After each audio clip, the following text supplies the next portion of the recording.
रा ध स्व आ मी दयाल सरन की महिमा सत्संगी मिल गाय रहे रे। चरण कमल में शीस नवाकर भक्ति दान सब पाए रहे रे। रा ध स्व आ मी। परम गुरु हुजूर साहब जी महाराज द्वारा रचित प्रेम संदेश पुस्तक में हुजूर ने फरमाया कि भंडारे मनाने की असल हकीकत क्या है। भंडारा हमेशा किसी संत सद्गुरु स्वरूप के गुप्त होने के सिलसिले में किया जाता है और इस मौके को परम उत्सव व खुशी का मौका कहा जाता है। अब यह सवाल हो सकता है कि क्यों रिवाज भंडारे और उस रोज मनाने उत्सव का हमारे मत में जारी किया गया। जवाब इसका साफ है, यानी बात गुप्त होने एक देह रूप संत सद्गुरु के निजधार फौरन दूसरे चोले में, जिसको गुरुमुख कहते हैं, विराजमान हुई और सत्संगियों के लिए और भी कुल रचना के लिए वह खुशी का दिन होगा, क्योंकि उस रोज से उनके उद्धार की कार्रवाई नई शक्ति के साथ नई रीति पर होनी शुरू हुई और नीच उस दिन सब पर वह नवीन विशाल स्वरूप जो परम दयाल मालिक के हुक्म से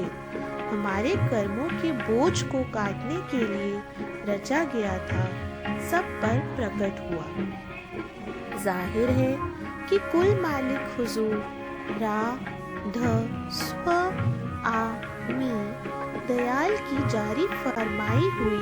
कार्रवाई को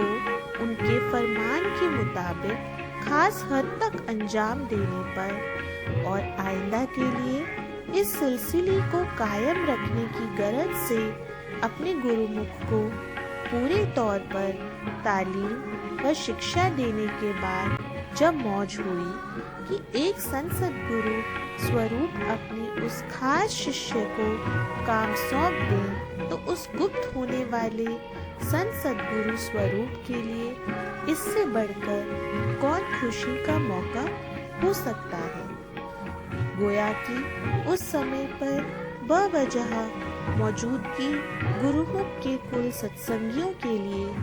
क्या बल्कि कुल रचना के लिए, खुद उस गुरुमुख के लिए और नीच उस आखिरी संत सद्गुरु स्वरूप के लिए पूरे तौर पर सामान गहरे हर्ष और आनंद के हुए। अगर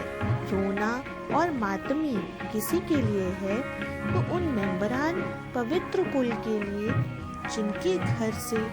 उस दिन मौज अलहदगी उस महासुखदायक संयोग की हुई, या उन सत्संगियों के लिए जो अनसमझता या हठवश होकर नए संत सद्गुरु रूप से मेल मिलाने की परवाह ना करें। मगर इस बात को फिर दोहराया जाता है कि यह सब हर्ष व खुशी व उत्सव उस नए संत सद्गुरु स्वरूप की ही मौजूदगी के प्रताप से है, और जाहिर है कि बगैर मौजूदगी उस भंडारी के